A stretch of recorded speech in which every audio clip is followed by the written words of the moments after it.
Nous avons lu Ecclésiaste chapitre 4, verset 9 à 12. Et puis, faire un petit résumé de tout ce qui a été fait jusqu'à ce jour, avant de vous donner la matière de ce dimanche 31 janvier 2021. Alléluia. Alors, est-ce que vous pouvez lire à haute voix avec moi Ecclésiaste 4, versets 9 à 12.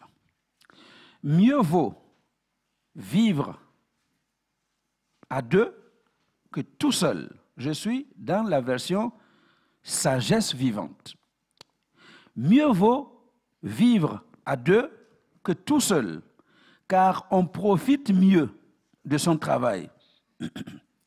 Si l'un tombe, l'autre soutient et relève son compagnon. Mais malheur à celui qui est seul et qui vient à tomber, sans avoir personne pour l'aider à se relever. De même, si deux personnes dorment ensemble, elles se tiennent au chaud. Mais comment celui qui est seul se réchauffera-t-il? Un homme seul est facilement maîtrisé par un agresseur, mais à deux, ils sauront lui tenir tête. Alléluia. Ce que Louis II dit, les deux peuvent lui résister. Et il termine, une corde à triple brin n'est pas facile à rompre. Alléluia. La corde à 3 fils ne se rompt pas facilement. Et nous avons eu l'occasion donc de voir avec Salomon, l'homme le plus sage de tous les temps, et je dirais le plus riche de tous les temps, l'homme qui n'a jamais eu son pareil depuis qu'il a existé jusqu'à ce jour. Vous vous imaginez qu'en son temps, l'or là était dans les rues comme des pierres. La Bible dit qu'il a rendu l'or comme les pierres de la rue. Quel est le pays qui peut dire « j'ai pavé mon pays avec de l'or » ? Salomon, après avoir tout expérimenté, la gloire, l'argent, la richesse, parce que ce n'est pas ce qu'il demandait à Dieu. Le jour où Dieu lui a dit « dis-moi ce que tu veux », Salomon lui dit « donne-moi la sagesse pour gérer ce peuple sur lequel tu m'as établi ». Et Dieu lui dit « non seulement je te donne la sagesse, mais ce que tu n'as pas demandé, et la richesse, et la gloire, et les honneurs, et la renommée, je te les donne. Et il n'y aura personne, ni avant, ni après toi, qui aura expérimenté ce que tu auras expérimenté. » Donc voici un homme qui a été immensément béni dans tous les sens de sa vie. Et c'est lui-même qui dit, j'ai tout essayé. Quand il s'agissait de gloire, j'ai essayé la gloire. La gloire s'est révélée être vanité et poursuite de vent. Quand il s'agit de richesse, j'ai eu des richesses. Je me suis bâti des villes, je me suis bâti toutes sortes de choses. Mais au bout du compte, je me rends compte que la richesse n'est que vanité et poursuite de vent. Et j'ai même essayé les plaisirs. Jusqu'ici, je n'ai pas entendu qu'un homme ait eu 1000 femmes. Même parmi les Davidiens, les gens qui se disent non, c'est autorisé de prendre plusieurs femmes. Je n'ai pas encore entendu que quelqu'un ait pris 1000 femmes. Même les Mormons là, ils n'arrivent pas à prendre 1000 femmes. Mais lui, 1700 épouses et 300 concubines, toutes là dans sa maison. Salomon. Donc c'est pour dire, il a tout essayé. Il a tout goûté. Et à la fin, il dit, je me rends compte que tout est vanité et poursuite de vent. Alors maintenant au chapitre 4, il va réaliser une chose. Et la chose qu'il réalise, c'est la valeur des relations humaines. La valeur des relations humaines. Il dit, dans tout ce que j'ai vu, qui ne sert à rien, voilà, je me rends compte que mieux vaut, il y a une chose qui a de la valeur. Alléluia. C'est être à deux. C'est donner de la valeur aux relations humaines. Parce que, je voulais expliquer, s'isoler est une vanité. S'isoler est une vanité. C'est comme si quelqu'un disait, oh, je me suffis à moi-même. Je n'ai pas besoin de toi, Dieu. Je n'ai pas besoin de quelqu'un d'autre. Moi, comme je suis, je me suffis à moi-même. Quelle vanité! Qui se suffit à lui-même sur cette planète Terre? Personne. Dis à ton voisin, tu ne te suffis pas à toi-même. Tu as besoin de quelqu'un à côté de toi. Alléluia. Tu as besoin de frères et sœurs à côté de toi. Parce que Dieu ne nous a pas créés pour être singletons. Il ne nous a pas créés pour être isolés. Il nous a créés pour des relations. Alléluia. Parce que Dieu lui-même est un Dieu de relations. Et Salomon comprend que, waouh, il y a quelque chose de très fort dans les relations, dans l'unité. Alléluia. C'est pourquoi mieux vaut. Ils disent, il vaut mieux. Parce que Dieu n'a jamais créé l'homme pour être seul. Alléluia. Et je vous ai parlé du prototype de one-man show, le monsieur qui pensait qu'il pouvait tout faire tout seul. Vous vous rappelez? Moïse, le grand prophète Moïse, le grand leader Moïse, dans le désert avec le peuple d'Israël, presque 2 millions de personnes, lui tout seul à la tête de ces hommes et de ces femmes qui gèrent tout. Il écoute tout le monde, il prie pour tout le monde, il s'occupe de tout le monde. Il est vraiment engagé du matin au soir. Il n'a aucune minute à lui, à tel point que Séphora même a eu du mal avec son mari, n'est-ce pas? Le one-man show. Dieu n'est pas dans le one-man show. Alléluia. C'est bon pour le théâtre. One-man show. Ça, c'est bon pour les salles où on joue des pièces. Mais dans l'économie de Dieu, le one-man show n'a pas sa place. Alléluia. Et c'est pourquoi le beau-père de Moïse, ce païen, qui ne connaît pas Dieu, le Dieu d'Israël, il ne le connaît pas. Il vient dans le désert. Et il rend visite à son beau-fils. Et quand il arrive, il voit que Moïse se réveille tôt le matin. Oh, tôt le matin, il commence à s'occuper du peuple pendant des heures, jusqu'au soir. Il est là, tout seul. Et à la fin de la soirée, de la journée, il regarde son beau-fils et dit, ah, Moïse, ce que tu fais, c'est bien. Enfin, tu travailles beaucoup. C'est ça qu'il dit, tu travailles beaucoup. Mais ce que tu fais n'est pas bien. Alléluia. Et il va lui donner la stratégie pour abandonner le one-man show et avoir des hommes qui vont l'aider à se décharger et à gérer le nombreux peuple que Dieu lui a donné à conduire. Amen. Alors, et je ne vais pas revenir trop là-dessus. Si vous voulez retourner sur YouTube, sur notre page Facebook, tout est posté. Vous pouvez aller suivre encore pour comprendre que Dieu ne nous a pas créés pour vivre seuls. Il nous a créés pour être en relation les uns avec les autres. Amen. La vie qui vaut la peine d'être vécue, c'est la vie où on est en relation les uns avec les autres. Alléluia.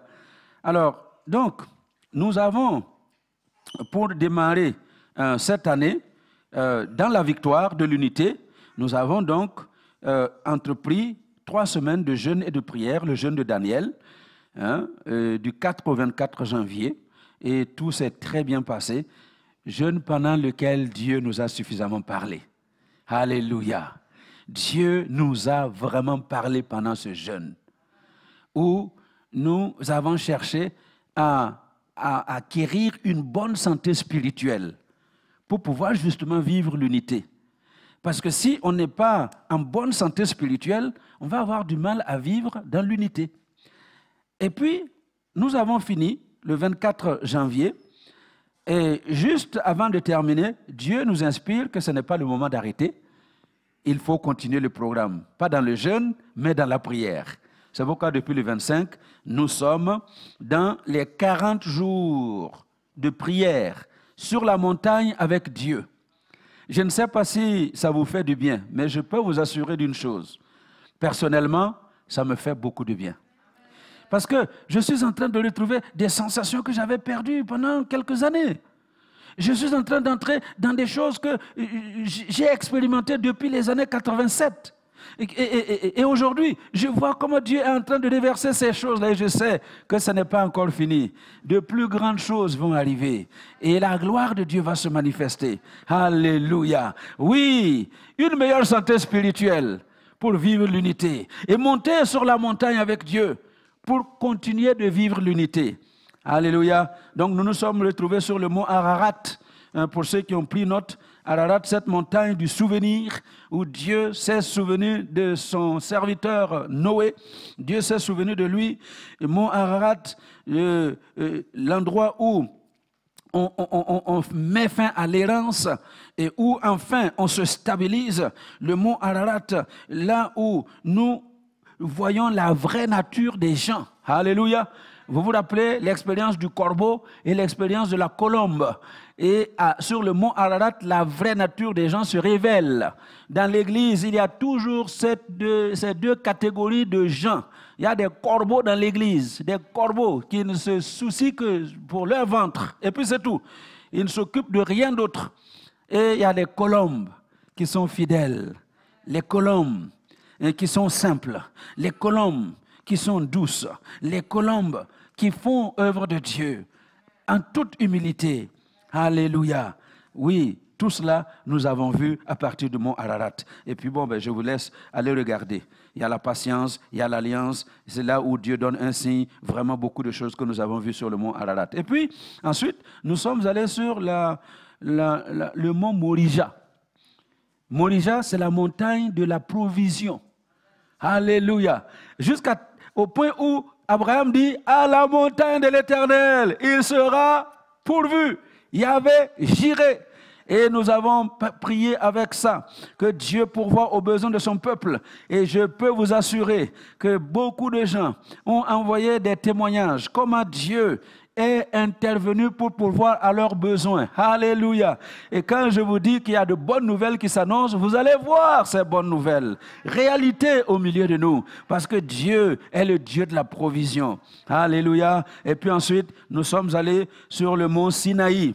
La montagne où Dieu manifeste sa gloire. Alléluia. Sur le mont Sinaï ou le mont Horeb. Et nous avons vu comment Dieu a manifesté sa gloire à Moïse. Et sur le mont Horeb, Dieu nous a rencontrés spirituellement. Amen. Comme il a rencontré Moïse dans une rencontre spirituelle. Et j'ai insisté, si toi, tu n'as pas fait ton expérience spirituelle personnelle, ta vie chrétienne va être une vie de galère. Parce qu'il faut absolument que chacun puisse avoir son expérience spirituelle personnelle. Alors, quand tu as expérimenté Dieu, comme Moïse l'a vu dans le buisson ardent, un buisson qui brûle sans se consumer. Dieu a parlé de l'intérieur de ce buisson. Quel que soit ce que Moïse pouvait rencontrer sur son chemin, il se rappelle cette expérience. Et nous avons prié que chacun puisse avoir son expérience du buisson ardent.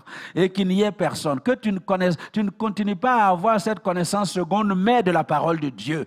Trop de chrétiens ont une connaissance seconde main de Dieu. Le pasteur a dit que, et puis toi tu prends ça. Le prophète m'a dit que, et toi tu prends ça. Alors quand est-ce que tu vas dire, Dieu m'a dit? Alléluia. Pas Dieu m'a dit là de ce que nous entendons. Hein? Parce que beaucoup de gens, Dieu m'a dit, et Dieu n'a rien dit. Mais vraiment qu'un jour, tu puisses dire, Dieu m'a dit, et c'est vrai, Dieu t'a parlé. Alléluia. Tu l'as vu de tes yeux, tu l'as entendu de tes oreilles. Tu es passé dans cette expérience. Et alors, on peut venir te raconter n'importe quoi. Toi, tu sais ce que tu as vu. Alléluia. Tu sais ce que tu as entendu. Combien de fois n'avons-nous pas rencontré des gens qui disent « Ah, vraiment, hein, la Bible là, est-ce que c'est vraiment la parole de Dieu? La Bible là, est-ce que ce sont des hommes qui ont écrit? Est-ce qu'il n'y a pas des erreurs dans la Bible ?» Moi, je dis une chose. Je ne sais pas ce que les autres disent. Je ne sais pas ce que toi-même tu penses. Mais moi, je sais une chose. Cette Bible-là, la parole de Dieu, je l'ai expérimentée et j'ai vu Dieu au travers de la parole. Et j'ai vu comment Dieu m'a rencontré. J'ai vu comment Dieu m'a sorti de plusieurs choses. Donc, je n'ai pas besoin qu'on vienne me dire « Ah, le Saint-Esprit, non, maintenant là, parler en langue, c'est diabolique, parler en langue, c'est comme ça, le Saint-Esprit, c'est fini, depuis le temps des apôtres, c'est terminé. » Je dis une chose, moi, je ne sais pas ce qu'il en est de vous, mais je sais que moi, je parle en langue. Alléluia. Dieu est descendu, l'Esprit de Dieu est descendu, je l'ai vécu. Dites ce que vous voulez, pensez ce que vous pensez, mais mon expérience, c'est mon expérience. Et je voudrais que toi aussi, tu aies ton expérience à toi. Que personne ne vienne te troubler. Parce que toi, tu sais en qui tu crois. Et tu sais où est-ce que tu es avec le Seigneur. Alléluia. Donc, nous avons été sur le mont Sinaï. Amen. Allez sur YouTube, allez sur Facebook et suivez tout ce que nous avons dit. C'était excellent. Amen. Et puis, la dernière montagne à partir de laquelle nous avons prié, c'est laquelle? Le mont Carmel. Le mont Carmel, non, Dieu est trop fort. Le mont Carmel, c'était la montagne de toutes les confrontations. 450 prophètes de Baal contre un seul prophète de l'Éternel, Élie. Et il n'était pas seul, il y avait même 400 prophètes d'Astarté. Donc ils étaient 850 contre Élie seul. Écoutez-moi bien, tant que tu as le Dieu de l'univers, le Père de Jésus-Christ, le Seigneur de gloire avec toi, qu'il vienne contre toi par milliers et par millions, tu n'as rien à craindre. Alléluia. Et c'est en ce moment-là que la parole de Dieu dit, ils viendront contre toi par un seul chemin, mais le chemin, ils vont fuir par ce chemin. Ils vont se lever comme un fleuve contre toi. Mais si tu es dans la main de celui qui a créé ce monde, eh bien tu n'as rien à craindre. Et Élie était là devant cette populace rassemblée. Oui, donc certainement en train de l'insulter, en train de se moquer de lui. Oui, regardez-moi ça, tous les prophètes là de l'Éternel, il n'y a plus rien, il n'y a plus personne. Toi tu es là, qu'est-ce que tu vas nous faire? Je vous ai dit, je pense que c'est dans ça là que je vous ai parlé du coup de l'entonnoir. Le vuvuzela du diable, n'est-ce pas? Il ne peut rien te faire. Écoute, quand tu entends le diable parler, quand tu entends les gens venir te dire, non, écoute-toi, tu es vraiment enfant de Dieu. Si tu étais vraiment enfant de Dieu, est-ce que ça va t'arriver? Non, c'est pas possible. Non, va regarder un peu chez toi là. Vous avez déjà entendu, non? Va regarder un peu chez vous là, chez ta mère là. Est-ce qu'il n'y a pas quelque chose qui est en train de... Écoute, si le diable pouvait te faire le mal, il ne va pas passer par 4 chemins. Il n'a pas besoin de venir te parler. Il va d'abord, POM! Et puis tu te retrouves par terre. Mais tant que tu entends des voix pour te dire, ce chemin ne prend pas, ne va pas ici. Et ce sont des menaces. Il faut savoir que c'est parce qu'il ne peut rien faire contre toi. Il envoie son vuvuzela. Riot! Est-ce que tu vas arriver là où tu penses que tu vas arriver? Non, tu n'y arriveras pas. Parce qu'il ne peut rien faire. Alors il fait du bruit. Dis à ton voisin, je refuse d'écouter le bruit du diable. Et vous savez, les tonneaux vides, ça fait beaucoup de bruit. Gunglum, gunglum, gunglum. Vous poussez un peu seulement, ça fait beaucoup de bruit. Et c'est ça que le diable fait. Donc sur le mont Sinaï, eh bien, non, Carmel. C'est le mont Carmel. Confrontation. Élie a fait tomber le feu du ciel, en fait. Il a prié et Dieu a envoyé le ciel, le feu. Et puis après, c'est la pluie. 3 ans et demi, il n'y a pas de pluie. Il remonte sur le même Carmel et il prie. Avec insistance, nous dit Jacques. Et Dieu envoie la pluie. Deuxième confrontation victorieuse. Alors maintenant, Madame Akab, qui apprend la nouvelle et qui sait qu'elle ne peut rien contre Élie, vous vous rappelez que pendant la famine, on a envoyé des gens pour chercher Élie sur tout le territoire, pour l'arrêter. Et personne n'a réussi à l'arrêter. Même le jour où les soldats là vont le trouver, il dit non. On a envoyé, les gens sont morts, non, s'il te plaît, intercède en ma faveur. Vous voyez, si elle pouvait faire quelque chose, elle allait faire. Maintenant, elle parle, l'intimidation. Alléluia, l'intimidation. Et j'ai dit que le diable va utiliser ces 3 choses-là pour troubler la vie des enfants de Dieu et pour les empêcher d'accéder à ce que Dieu a préparé pour eux. Vous vous rappelez? L'inexistant, l'insignifiant et l'intimidation. Sur le mont Carmel, le serviteur d'Élie revient et dit, je ne vois rien. Il n'y a aucun nuage inexistant. Et si Élie n'avait pas la mentalité qu'il avait, pour savoir que le Dieu qu'il a prié, le Dieu qui a fermé le ciel pendant 3 ans et 6 mois et qui lui a dit la pluie va venir, s'il n'avait pas cette confiance dans ce Dieu-là, il pouvait se laisser décourager. Pas de pluie, il n'y a rien. C'est inexistant. 6 fois, le garçon part, il revient, il dit il n'y a rien. Et puis la 7e fois, il vient et dit cette fois-ci, prophète, il y a quelque chose, mais quand même, c'est un petit rien. insignifiant. Un petit nuage qui se lève de la mer, qui a la taille d'une pomme de main d'homme. Qu'est-ce que cela? Pour faire venir une pluie. Et Élie ne s'est pas laissé démonter par cette information qu'il venait de recevoir. La pluie est tombée. Dis à ton voisin, la pluie va tomber. Alléluia. De ce nuage insignifiant, la pluie va tomber. Et puis, maintenant, le diable vient avec l'intimidation. Pour dire, je vais te couper la tête. Toi, tu as égorgé les faux prophètes. Moi, je vais te couper la tête. Et puis le grand Élie, écoutez, il n'y a personne parmi nous qui peut se taper la poitrine pour dire, moi, je ne me découragerai jamais. Personne. Personne n'est à l'abri de se décourager.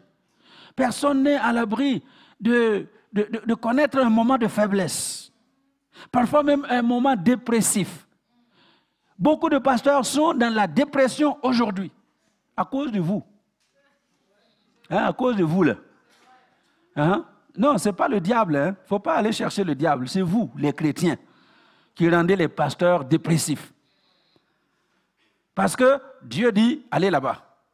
Et le pasteur dit, allons par là. Et toi, tu dis, non, moi je vais aller ici. Il a beau expliquer, les meilleurs vont comme ça. Ou comme ça. Mais la plupart des gens, non, pasteur, moi je vais là. Alors que tout le monde sait que c'est ça la pensée de Dieu. Alors, quand vous êtes pasteur et vous avez fait tout, vous avez tout fait, vous avez enseigné, si le cœur là, si on pouvait ouvrir, même enlever, poser, tout, vous alliez voir que non, le cœur du pasteur, il est vraiment droit, il est comme ça, il nous veut du bien. Tout ce qu'il fait, ce n'est pas pour que nous soyons perdus. Alors vous rendez les pasteurs dépressifs. Alléluia. Est-ce que tu veux écrire dans ton commentaire, à partir d'aujourd'hui, j'arrête de rendre mon pasteur dépressif. Alléluia. Écoutez, c'est une décision. Arrête de rendre ton pasteur dépressif. Est-ce que vous m'entendez? Alléluia. Quand on dit allons à gauche, s'il vous plaît. C'est dit allons à droite, s'il vous plaît. Même si ce sont des choses que tu ne comprends pas. Écoutez, Pasteur Élie nous a parlé de la guerre ce matin. Comment les choses se passent en temps de guerre. Écoutez, pendant la guerre, il y a un général chef d'état-major assis dans son bureau et dont les yeux sont sur toute la zone de combat. Et lui, il sait que à 100 km, il y a une troupe. Ici, à 200 km, il y a une autre troupe. Sur toute la zone de combat, j'ai mes troupes qui sont disposées pour, ensemble, travailler dans l'unité pour la victoire. Mais généralement, celui qui est concentré dans son petit coin, il ne voit pas ce qui se passe sur les autres fronts. Il ne voit pas ce qui se passe dans d'autres domaines. Il ne sait pas que dans l'armée, il n'y a pas que des fantassins qui s'avancent. Il y a le matériel, il y a la base, l'aérien, il y a la marine, il y a la gendarmerie, il y a tout ça. Et le chef d'état-major doit gérer tout ça pour l'objectif de la victoire. Mais toi, tu es petit commandant d'unité de gendarmerie quelque part dans un petit village. Tu dis non, le chef d'état-major là-bas, qu'est-ce qu'il nous veut? Nous, on veut... Mais vous allez faire capoter la victoire. Parce que toi, tu ne vois pas ce que lui, il voit. Alléluia. Écoutez-moi, peuple de Dieu, vous ne voyez pas ce que le pasteur voit.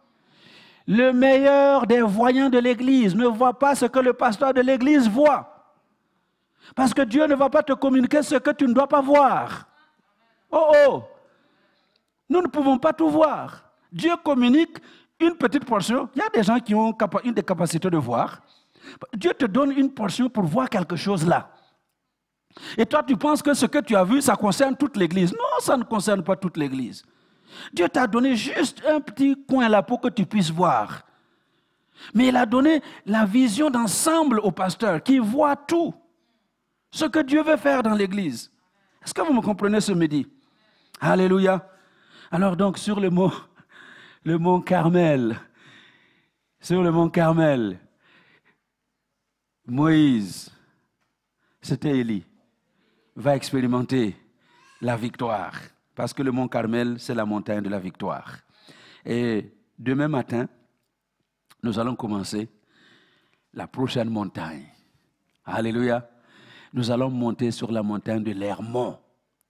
Ah, je vous ai dit que Dieu nous conduit de gloire en gloire. Vous venez passer par Arafat. Ah, je dis Ararat. On est monté sur Ararat. Après, on est monté sur Morija. Et puis, on est monté sur le Sinaï. Et puis, du Sinaï, on est allé sur le Carmel. Et demain, il ne faut pas rater demain. Demain, on va aller sur l'Hermon. L'Hermon où l'onction va descendre. L'onction va descendre sur la tête d'Aaron, mouiller sa barbe, descendre le long de sa robe jusqu'à mouiller ses pieds, puis aller. Ça va être formidable. Amen. Alors donc tout cela, nous le faisons avec la vision de l'Esprit de Dieu pour que l'Église soit conduite dans l'unité. Donc nous montons sur la montagne pour l'unité. Alors c'est pourquoi cet après-midi, je vais vous envoyer dans le deuxième élément pour ce qui concerne l'unité. Je vous ai dit qu'il y a 7 choses que Dieu veut faire au travers de l'unité. Vous vous rappelez quand j'ai fait l'introduction? Hein? Alors, la première chose que nous avons vue, c'est que 2 valent mieux qu'un. 2 valent mieux qu'un. Et aujourd'hui, nous voyons le deuxième élément. Pourquoi 2 valent mieux qu'un? Pourquoi c'est important de marcher dans l'unité? Parce que les 2 retirent un bon salaire de leur travail. Ça, c'est la deuxième partie que nous examinons aujourd'hui. Les 2 retirent un bon salaire de leur travail. Et la parole de vie dit qu'ils obtiennent un meilleur résultat de leur travail. Et la Bible du semeur dit que les 2, si on est à 2, on retire un bon profit de son travail. Alléluia. Donc il y a 3 expressions que je vous invite à souligner ici. 2 valent mieux qu'un. Pourquoi? Parce qu'ils retirent un bon salaire de leur travail. Ils obtiennent un meilleur résultat de leur travail. Ils retirent un bon profit de leur travail. Travailler à 2 ou à plusieurs nous donne de meilleurs résultats, nous donne de meilleurs profits, nous donne un meilleur salaire. Alléluia. Et c'est la raison pour laquelle il y a des familles nombreuses en Afrique, dans les villages. Maintenant, plus, parce que les villages sont devenus des villes et les gens n'ont plus de champs pour cultiver. Mais dans les villages, là où je suis né, tous les chefs de village, tous les chefs de famille se battent pour avoir des familles nombreuses. Et plus tu as une nombreuse famille, plus tu es riche dans le village. Vous savez pourquoi? Parce que quelqu'un qui a 40 enfants dans sa cour, qui vont cultiver avec lui dans son champ, eh ben, à la fin de la saison, il va moissonner pour 40. Alléluia.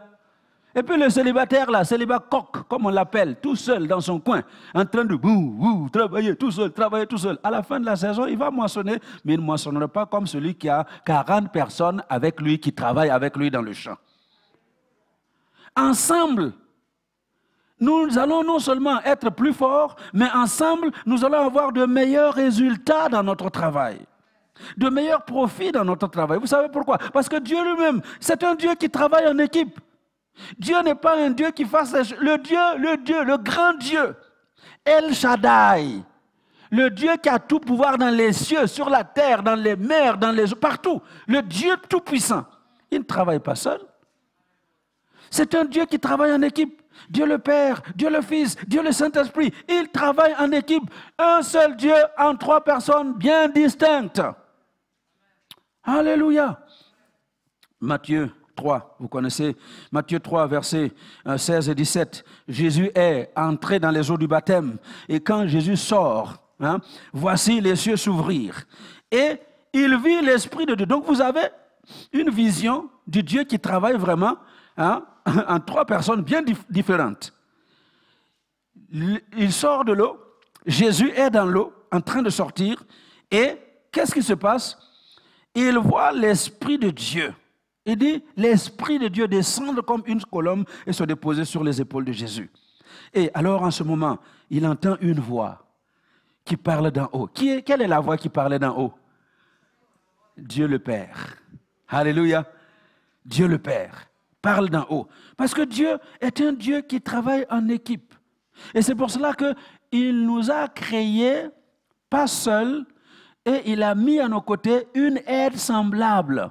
C'est le même Dieu qui a dit, il n'est pas bon que l'homme soit seul. Je vais lui faire une aide semblable. Et il t'a créé, ma fille, ma sœur, pour être l'aide qui convienne à ton mari. L'aide. T'a placé pour être une aide. Pas quelqu'un qui va lui donner des cheveux blancs ou des ulcères à l'estomac. Tu es là pour être une aide, pour qu'il remplisse l'objectif pour lequel Dieu l'a placé sur la terre. Et ça, c'est vraiment la vocation de chaque femme sur la terre. Alléluia. Et mon frère, Dieu ne t'a pas créé pour être seul. Il y a des hommes qui disent, ouais, moi, je n'ai pas besoin de femmes, oui, elles sont toutes les mêmes. Et puis, j'en ai assez. Et puis, tu regardes la vie de ces gens-là qui disent qu'ils ont assez. Dieu seul sait ce qu'ils font. Le jour où tu dis que tu as assez là, dors tranquille. Ne cherche pas à avoir quelqu'un dans ton lit. Mais vous là, vous êtes là, je ne vais pas, je ne vais pas. Mais vous avez des femmes dans votre lit toutes les nuits. Est-ce que c'est normal? Diabolique. Il faut arrêter ça. Alléluia. Dieu est un Dieu d'équipe. Et nous avons vu avec Moïse,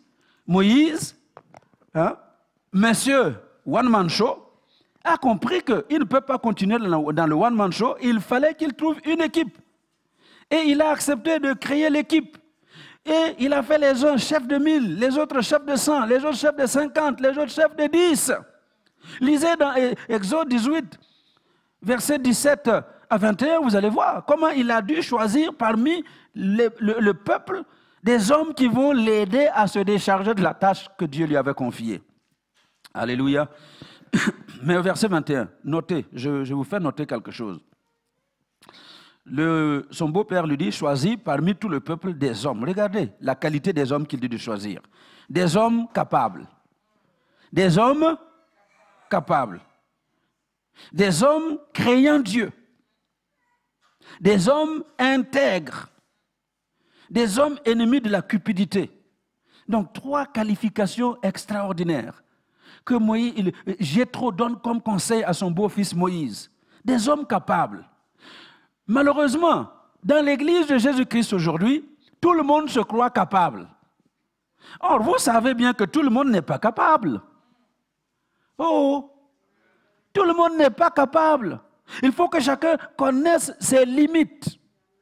C'est important que tu saches ce que tu peux faire et ce que tu ne peux pas faire. Mais tout le monde se croit capable. Et tout le monde veut prendre le micro pour prêcher. Tout le monde n'est pas fait pour prêcher. Oh! Tout le monde n'est pas fait pour prendre le micro. En tout cas, quand on parle de chanter, moi, je me cache. Je sais que chanter, ce n'est pas pour moi. Ce n'est pas faute d'avoir essayé. J'ai essayé. Je suis allé dans le cours de chant, cours de solfège. Le professeur m'a chassé. Il a ouvert la porte, il dit, hey, toi, sors, pars. Il a essayé en vain. Do, ré, mi, fa, sol, la, quoi, quoi. Moi, je sais à 0. Bon, maintenant, je fais quoi? Vous savez, un moment, avec l'école biblique, on m'a forcé à aller chanter dans la chorale. Donc, j'ai chanté dans une chorale, la basse. Et un jour, moi-même, j'ai ri de moi-même.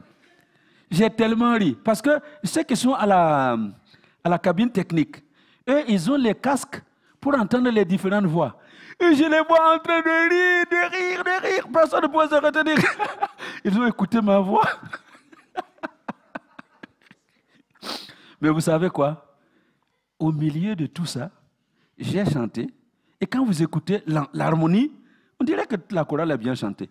On nous applaudissait. Mais moi-même, je sais que ma voix là-dedans, si on l'avait extraite, c'était catastrophe. Donc, c'est pour ça que nous devons comprendre. L'unité, ça comble les lacunes. L'unité, ça cache les erreurs. L'unité, ça nous permet d'être dans un groupe et de bénéficier de la faveur du groupe. Alléluia. Alors c'est pour ça que c'est très important que cette année, nous fassions l'effort de marcher dans l'unité. Parce que notre Dieu, c'est un Dieu d'équipe qui travaille dans l'équipe. Et le monsieur One Man Show, il a compris. Moïse, et il a travaillé dans l'unité jusqu'à la fin de sa vie. Alléluia. Donc maintenant, j'ai dit, il fallait choisir des hommes capables. Donc si toi-même tu sens que tu n'es pas capable, mais il ne faut pas accepter quelque chose dont tu sais que tu n'es pas capable. Allô? Il ne faut pas accepter.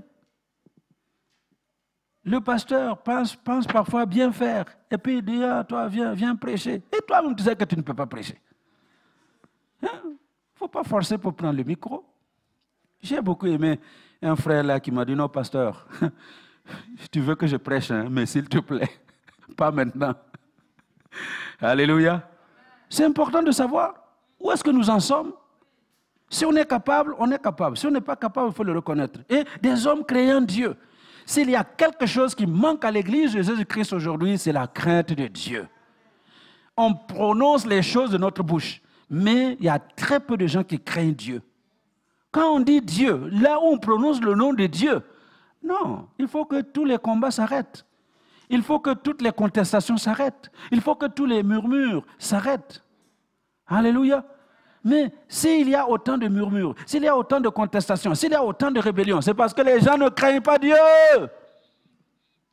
Et Moïse dit, il faut choisir des gens qui craignent Dieu, des gens qui soient intègres, qui ne vacillent pas à gauche ni à droite, mais des gens intègres, qui ne sont pas des amis de la cupidité. Ce n'est pas des gens qui aiment l'argent. Je ne dis pas des gens qui ne veulent pas l'argent. Non, c'est normal que tu veuilles de l'argent. Alléluia. Et je prie que Dieu te donne de l'argent. Et pas un peu, beaucoup d'argent. Que Dieu fasse de chacun d'entre vous un multimillionnaire en euros. Au Luxembourg. Au Luxembourg, il y a beaucoup de millionnaires. Est-ce que c'est normal que de tout ça, là, il n'y a personne à El Shaddai qui soit millionnaire encore? Non! Que Dieu vous donne d'être des millionnaires, des multimillionnaires, en euros. Alléluia. Mais ce que Dieu déteste, ce sont des gens qui sont ennemis, non, amis de l'argent. Ceux qui aiment l'argent, c'est là où Paul dit à Timothée que c'est eux qui amènent tous les maux dans le monde. L'amour de l'argent amène tous les problèmes dans le monde. Regardez ce qui se passe aujourd'hui. La maladie est là, la pandémie, et puis on est là, vaccin, pas vaccin, masque, pas masque. On est là à nous bombarder avec toutes sortes de choses. Parfois, je suis dans mon coin et puis je rigole tout seul. Je dis, ces gens-là, ils jouent vraiment avec nous. Hein? Ils jouent vraiment avec nous. On vous dit, mettez le masque. Entre nous, là, ton masque, tu l'as mis, quand est-ce que tu l'as sorti de sa boîte? Hein? Le masque que vous l'avez mis quand? Ce matin seulement? OK. Qui est-ce qui porte un masque depuis hier? Le même masque. 1. Qui porte un masque depuis avant-hier? Le même masque. 2, 3, 4. La plupart, là, vous portez le même masque. La plupart. Dans la rue, vous les voyez. C'est le même masque. Donc, on l'a comme ça. On rassemble tous les virus de Covid-19 ici. Hein? Dehors, hein? Vous êtes dans le train. Les gens, le Covid-19 est là. Hein? Vous allez au magasin, vous allez faire les courses. Covid-19 est là. Donc, vous entrez avec votre Covid-19. Non seulement vous l'avez, mais ce n'est pas assez, vous mettez dans votre poche.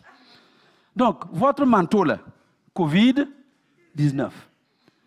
Vous arrivez à la maison, vous enlevez le manteau, vous mettez dans le placard, là où il y a d'autres manteaux. Tous les manteaux dedans. Covid-19. Et puis après, on va dire, oui, à l'église, là, si vous venez, il y a Covid. Toi-même, tu es venu avec Covid-19 à l'église. Tu marches avec Covid-19. Tu dors avec Covid-19. Tu te réveilles avec Covid-19. Si tu es encore vivant, c'est Dieu qui te protège. Réfléchissons juste un tout petit peu. Et nous comprenons que ce sont des choses qui sont là, qui n'ont ni tête ni queue et qui ne vont nous amener nulle part. Moi, je mets masque là pour éviter d'avoir amende à payer. C'est tout. Donc, c'est vraiment tout. Hein. Ça là, je mets. Dans ma voiture, il y en a 4, 5. Dans mon sac, il y en a. Dans les poches du manteau, là, il y en a. Je ne peux pas me sortir quelque part et puis je n'ai pas de masque. Partout, j'ai des masques que j'ai déjà portés.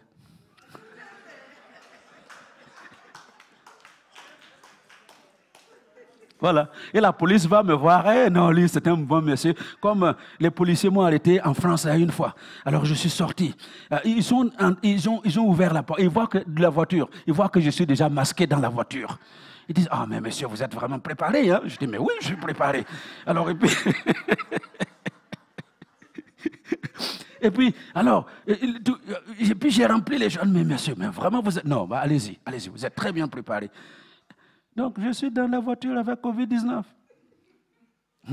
Que Dieu nous aide et qu'il nous libère de ces choses-là au nom de Jésus. Alléluia. Je ne vous dis pas de ne pas porter votre masque. Mettez votre masque. Alléluia. Partout où vous allez, portez-le. Mais sachez que le masque sur votre nez, là, c'est Covid-19 sur votre nez. C'est Jésus seul qui vous guérit, c'est Jésus seul qui vous protège, c'est Jésus seul qui va nous aider à sortir de cette affaire. Et le jour où les autorités, les présidents vont comprendre qu'ils n'y peuvent rien, ils ont besoin d'une main supérieure. Et cette main supérieure-là s'appelle Jésus. Le jour où ils vont comprendre ça et ils vont accepter la prière de l'Église, ce jour-là, les choses vont changer. Alléluia. Alors, c'est pourquoi nous ici, on n'attend même pas qu'on nous demande. Nous sommes en train de prier. Que Dieu nous éloigne, que Dieu éloigne ces virus-là de Luxembourg, que Dieu éloigne ces virus de nos maisons, que Dieu éloigne ces virus de l'Église. Alléluia. Et même si quelqu'un devait être un peu dérangé avec, eh bien, que ça se termine bien. Amen. Parce que nous avons un Dieu qui se soucie de nous. Alléluia. Le Dieu de l'unité, qui nous veut dans l'unité. Parce que lui travaille dans l'unité. Et vous allez vous rendre compte que Jésus lui-même, il a travaillé dans l'unité. Quand il arrive sur la terre, vous m'entendez? Le Fils de Dieu. Marie qui a reçu le Fils de Dieu dans son sein, elle dit, je suis bien heureuse. Parce que j'ai accueilli le Fils de Dieu en mon sein. Marie était heureuse. Et les gens du temps de Jésus étaient heureux d'avoir expérimenté la présence du Seigneur de gloire. Jésus arrive sur la terre. Qu'est-ce qu'il fait pour le royaume de Dieu? Il commence à se choisir des collaborateurs. Des gens qui vont travailler avec lui. Et moi, chaque fois que je lis ça, je dis, mais non, Jésus, tu es trop fort. Parce que moi, là, si j'ai les moyens ici, pour choisir des gens qui vont travailler ici, là, vous savez comment on va faire? Non, on va lancer un avis de recrutement avec les critères. Il faut avoir un bac plus 5. Et puis, il faut faire ceci. Et il faut être comme ça. Il faut avoir un master en ceci. Donc, des gens capables. Comme on a dit, là, capables. Quand ils prennent les papiers, ils savent ce que ça veut dire. Jésus arrive, Jésus ne fait rien de tout ça. Il va au bord de la mer. Il voit les gens en train de pêcher les poissons. C'est leur travail. Il dit, toi, viens, suis-moi. Oh, mais mon poisson, non, laisse tomber le poisson. Je vais te faire pêcheur d'hommes. Et puis il circule. Il voit un monsieur là assis, mais lui, au moins un intellectuel. Il est assis au bord de la route, avec sa table de perception des impôts. Il est là avec ses registres d'impôts pour collecter l'impôt. Bon, donc lui, c'était un intellectuel, mais un escroc. Donc il y a des... un escroc. Tu viens, tu dis, allez, tu dois payer combien? Moi, je dois payer 1000 euros. Bon, écoute, je te mets 700, mais les 300, là, c'est pour moi. Et c'était en fait ça. Jésus dit, toi, viens, Matthieu, viens, suis-moi. Et c'est comme ça qu'il a recruté 12 bons hommes. Et l'autre là, il le rencontre, lui-même il sait. Parce qu'il sait toutes choses. Il rencontre un certain, il s'appelle Judas. Et il sait que ce monsieur-là, il aime l'argent trop. L'argent là, hein, il l'aime trop. Et il sait que ce monsieur-là, à cause de l'argent, il va le vendre. Et puis il dit, toi viens chez moi. Ah, je dis Jésus, franchement, hein, tu n'as même pas pitié de toi-même. Il prend l'escroc qui va détourner et l'argent et puis le vendre. Mais parce qu'il fallait absolument qu'il passe par ce processus pour que toi, pour que moi, nous puissions être réconciliés avec Dieu et pouvoir marcher dans l'unité avec Dieu et pouvoir marcher dans l'unité les uns avec les autres. C'est ce qu'il fallait faire. Alléluia. Donc il a choisi des gens qui n'avaient rien d'exceptionnel. Voilà, c'est comme ça qu'il a choisi. Mais il s'est constitué une équipe. 12 personnes. Et plus tard, il va en choisir parmi les nombreux disciples qui se sont présentés à lui. 70. Qu'il va envoyer prêcher la bonne nouvelle du royaume des cieux. Et puis, vous allez vous rendre compte que, donc, il y a la foule, il y a les 500 qu'il a choisis, il y a les 70 au milieu des 500, et puis il y a les 12 au milieu des 70, et puis parmi les 12, il y en a 3 avec lesquels il va monter dans des endroits où personne d'autre ne peut monter avec lui. Sur la montagne de la transfiguration, il n'y avait que Pierre, Jacques et Jean. Et moi, je voudrais vraiment dans l'équipe de Jésus faire partie de ce trio qui va monter avec lui dans les moments où il est seul à seul avec son Père. Alléluia. Et ce sont les 3 qui ont expérimenté cette chose. Et le jour où il était dans le jardin de Gethsémane en train de lutter, sa sueur était devenue comme du sang. Les autres étaient là, quelque part. Il dit à Pierre, Jacques et Jean, allons encore, allons plus loin. Et il est allé plus loin avec eux. Est-ce que tu veux aller plus loin avec Jésus? Est-ce que tu veux être ce disciple qui va plus loin avec Jésus? Là où les 12 ne vont pas, est-ce que tu veux être celui qui va aller plus loin avec Jésus? Ça demande des sacrifices, ça demande un investissement. Ça demande, comme nous l'avons entendu ce matin, non seulement un investissement dans la méditation de la parole de Dieu, mais un investissement dans d'autres études. Alléluia. Il y avait 3.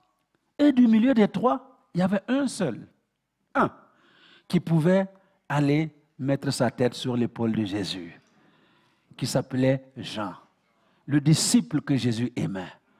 Alléluia. Vous croyez que Jésus a fait de l'exception?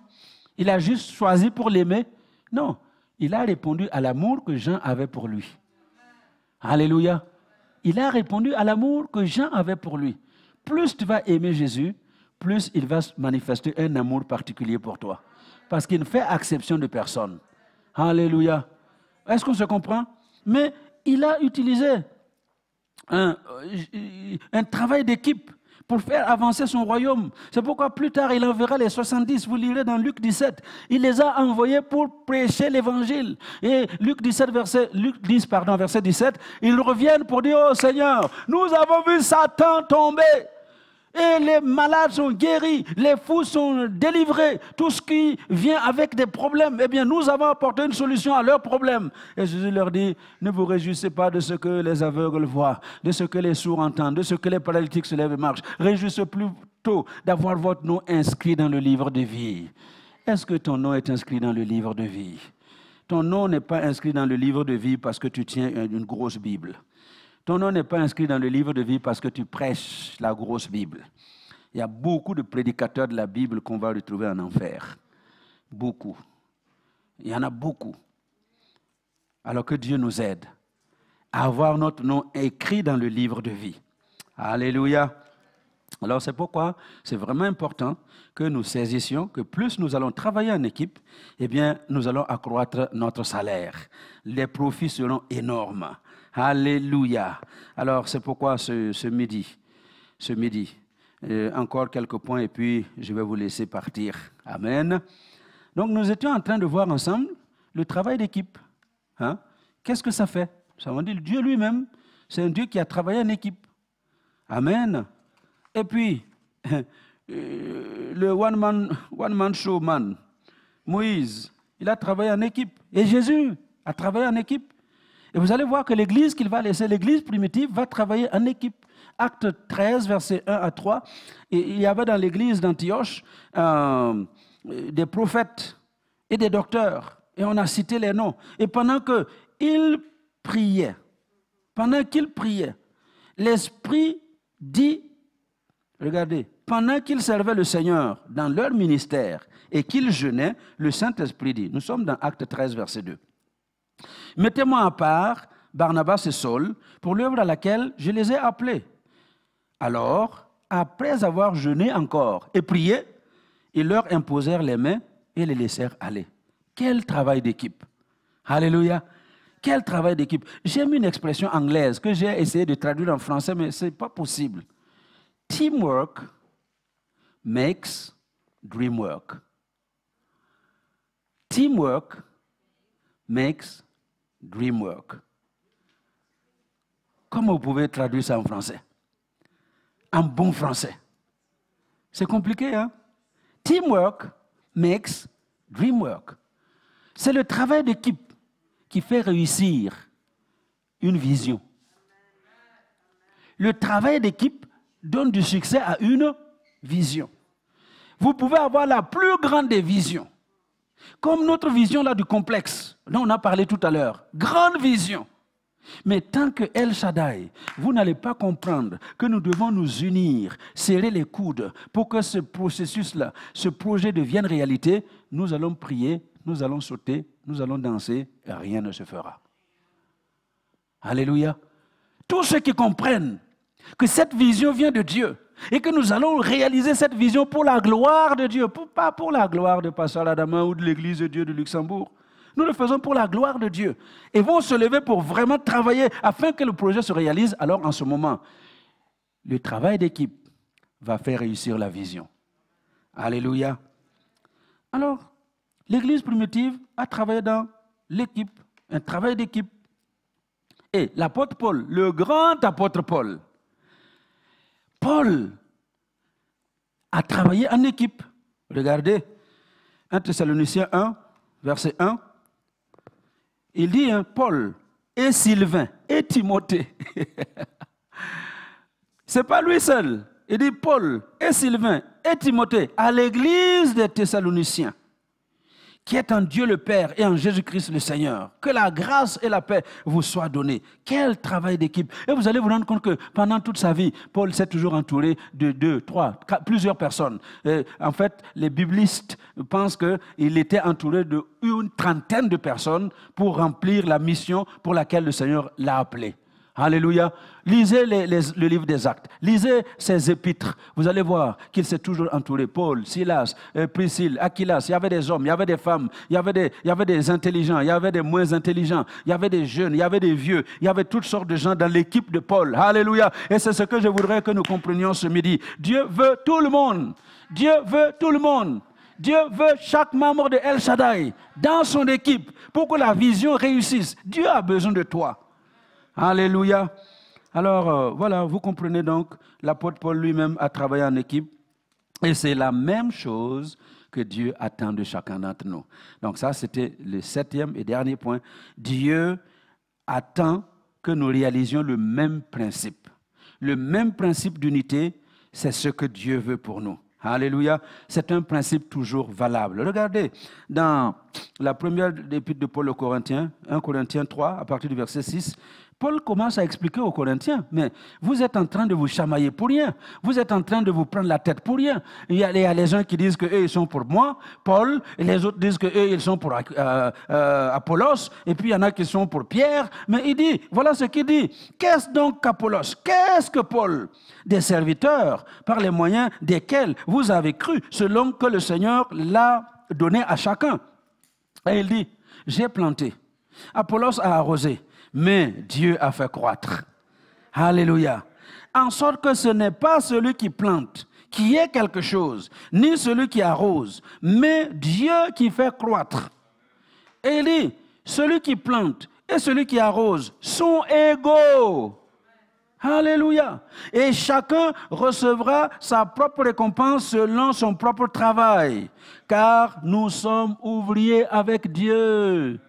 Soulignez ça bien. Nous ne sommes pas ouvriers pour Dieu.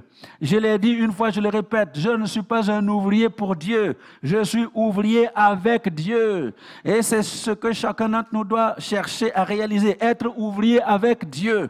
C'est-à-dire que tu es dans le champ où Dieu travaille et tu fais ce que Dieu fait. Tu ne fais pas ce que tu veux, tu ne vas pas où tu veux. Dieu est avec toi dans tout ce que tu fais parce que tu es ouvrier avec Dieu, selon la grâce de Dieu qui m'a été donnée. Il ajoute, car nous sommes ouvriers avec Dieu. Vous êtes le champ de Dieu, l'édifice de Dieu. Verset 10, selon la grâce de Dieu qui m'a été donnée, j'ai posé le fondement comme un sage architecte. N'est-ce pas? Comme un sage architecte. Et un autre bâtit dessus. Et écoutez la suite. Mais que chacun prenne garde de la manière dont il bâtit dessus. Car personne ne peut poser un autre fondement que celui qui a été posé, savoir Jésus-Christ. Il n'y a pas d'autre fondement. Le seul fondement s'appelle Jésus-Christ.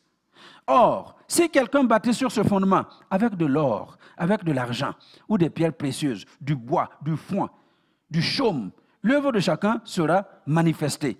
Car le jour la fera connaître parce qu'elle se révélera dans le feu. Et le feu éprouvera ce qu'est l'œuvre de chacun. Si l'œuvre bâtie par quelqu'un sur le fondement subsiste, il recevra sa récompense. Si l'œuvre de quelqu'un est consumée, il perdra sa récompense. Pour lui, il sera sauvé, mais comme au travers du feu. Alléluia. Alors termine en posant la question à ton frère, à ta sœur. Tu bâtis avec quoi? Sur le fondement laquelle Jésus, tu bâtis avec quoi? Avec de l'or? Pose-lui la question. Avec de l'or? Avec de l'argent? Avec des pierres précieuses? Avec du bois? Ou du foin et du chaume? Beaucoup de gens bâtissent avec du foin et du chaume. Quand le feu vient, ça emporte tout sur son passage. Alors arrêtons de bâtir avec du foin, avec du chaume. Alléluia. Alors que Dieu nous aide à comprendre que plus nous sommes réunis, unis ensemble, eh bien nous allons tirer un meilleur salaire de notre travail. Alléluia. Ça va nous aider à travailler plus intelligemment. Amen. Ça va nous aider à économiser notre énergie. Est-ce que vous savez que quand vous travaillez seul, vous perdez beaucoup d'énergie? Mais quand vous travaillez à 2 ou à 3, vous économisez de l'énergie. On a une meilleure coordination ensemble. Vous avez déjà remarqué les oiseaux migrateurs. Les oiseaux, les oies, qui voyagent d'un continent à l'autre. Vous savez comment ils volent? En V. Il y a quelqu'un qui est devant et puis le V. Et regardez les documentaires, vous allez vous rendre compte que le seul oiseau qui ressent la force du vent, c'est l'oiseau qui est au devant. Les autres sont protégés par le battement des ailes des autres. Mais c'est celui qui est devant, c'est lui qui reçoit tout. Et c'est pour cela qu'il ne fait pas tout le trajet seul. Il se relaye, il se relaye, il se relaye. Et ils vont faire des milliers de kilomètres. Formation en V. Et l'armée a compris ça. Les flottes aériennes de toutes les armées ont commencé avec ces formations-là en V. Quand les avions décollent, vous allez voir que c'est en V. Il y a un qui est devant et puis les autres là. Parce que c'est un principe divin. Alléluia. Alors c'est pourquoi arrêtez de vouloir toujours être devant.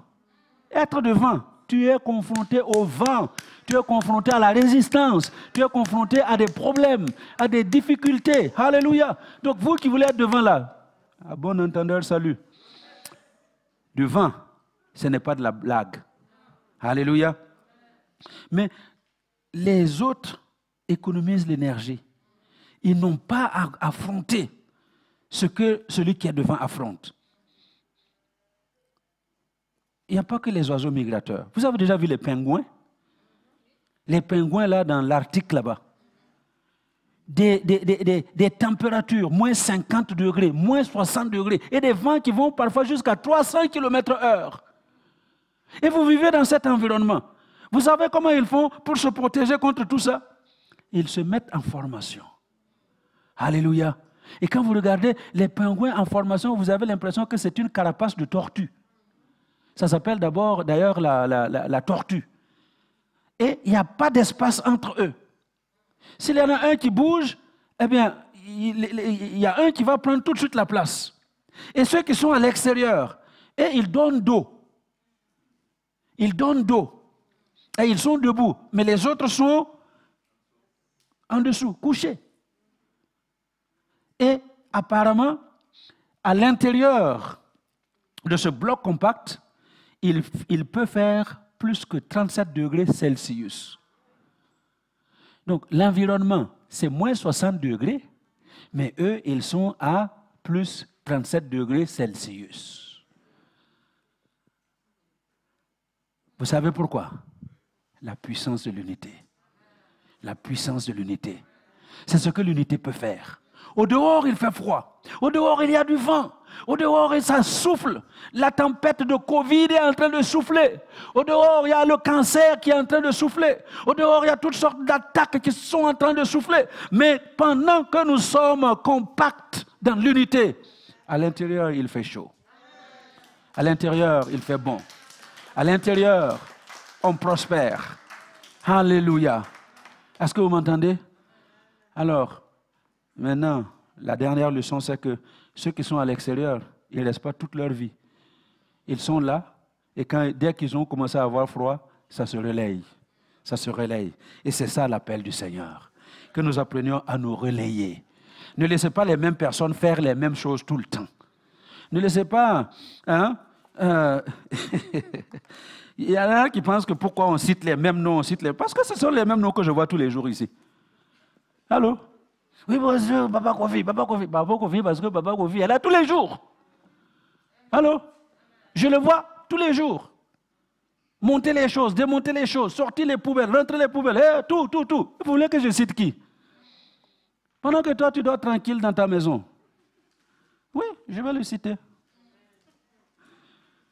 Alléluia. Mais ne laissez pas les mêmes personnes s'occuper des choses parce que dehors, il fait très froid. Alors c'est pourquoi je bénis Dieu pour les personnes qui donnent leur dos au dehors. Merci à tous les pasteurs. Vous donnez votre dos à l'extérieur pour accueillir les coups. Je sais comment ça se passe. Hein? Vous visitez les gens, non? Et puis vous voyez, on vient avec les pioches là.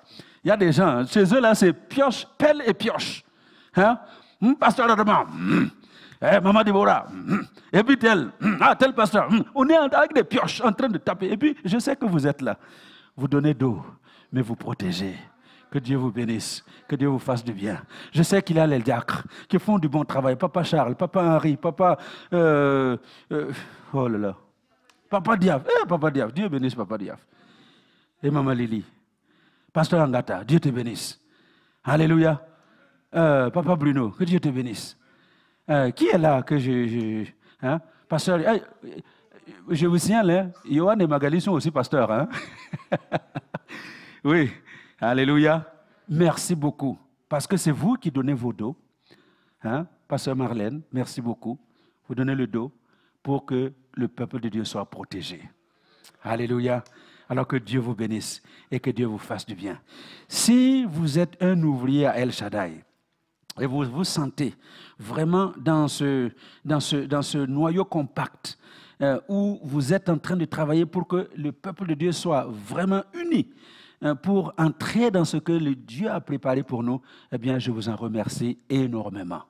Et je prie que Dieu vous fasse du bien, que Dieu vous le rende au centuple.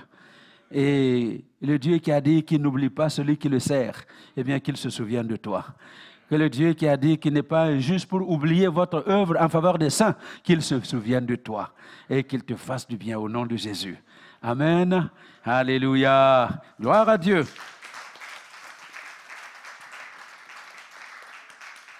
Deux valent mieux qu'un.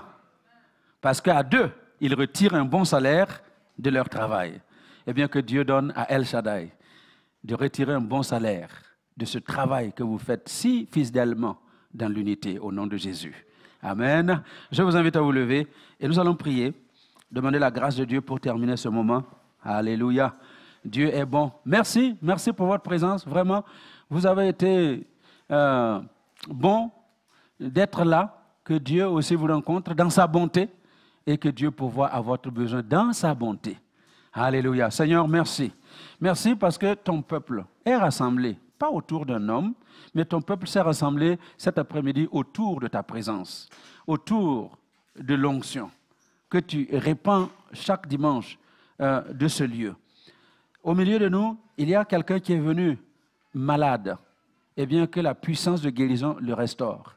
Au milieu de nous, il y a quelqu'un qui est venu avec des questions, que cet après-midi, il parte avec la réponse au nom de Jésus. Au milieu de nous, il y a des gens qui sont souffrants, et bien que tu interviennes dans leur souffrance afin qu'ils voient la gloire de Dieu. Merci infiniment parce que c'est toi qui nous as inspiré cette vision de l'unité et je prie que ton peuple soit uni dans les familles, soit uni dans l'Église et que notre unité se projette dans le pays au nom de Jésus. Amen. Alléluia. Oui, acclamons le Seigneur qui fait pour nous de grandes choses.